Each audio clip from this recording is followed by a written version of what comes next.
धन्यवाद समस्त शिक्षक शिक्षयित्री तथा आमर कुली छात्र छात्री समस्त को आज मंत्रिमंडल शपथ पाठ उत्सव रे समस्त को मो अभिनंदन एवं कृतज्ञता ज्ञापन करुछि।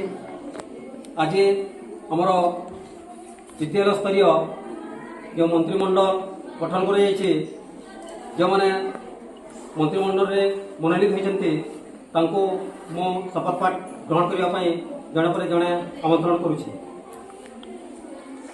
मुख्यमंत्री रूपे आम आज चयन करूँ अक्षय पटेल 10म श्रेणी से शपथ पाठ पठन करेंगे।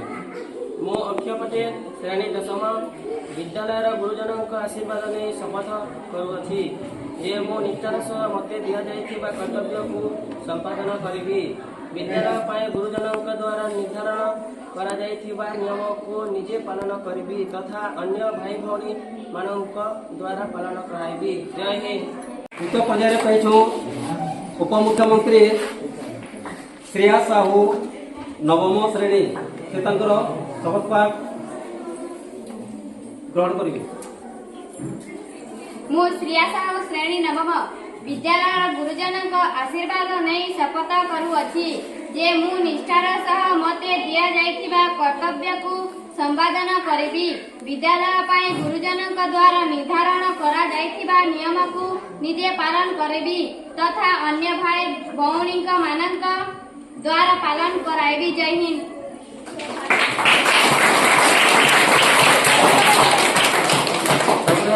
खेल मंत्री रूपे आज मनोनीत करूँ रिजा पटेल श्रेणी 10म से शपथ पाठ ग्रहण कर।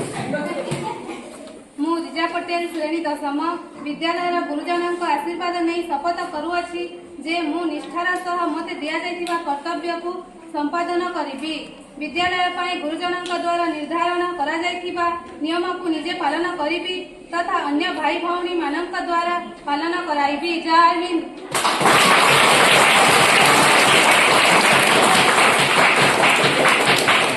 आज आम कहीछु संस्कृति मंत्री रूपे मनोनीत करूँ शिवानंद माली श्रेणी 10म से शपथ पाठ ग्रहण करेंगे।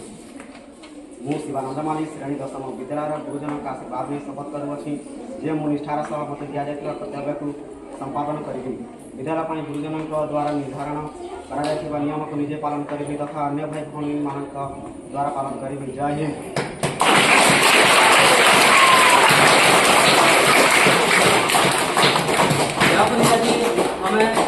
परिवेश मंत्री रूपे मनोनीत करूँ रुक्मिणी सूर्यवंशी 9म श्रेणी से शपथ पाठ ग्रहण करेंगे। मु रुक्मिणी सूर्यवंशी श्रेणी 9म विद्यालय गुरुजन आशीर्वाद नहीं शपथ करुअछि जे मु निष्ठार सह मते दिया जाइथिबा कर्तव्य को संपादन करिबी विद्यालय पाए गुरुजन द्वारा निर्धारण करा जाइथिबा नियम को निजे पालन करिबी तथा अन्य भाई भौणी मानक द्वारा पालन कराइबी। जय हिंद।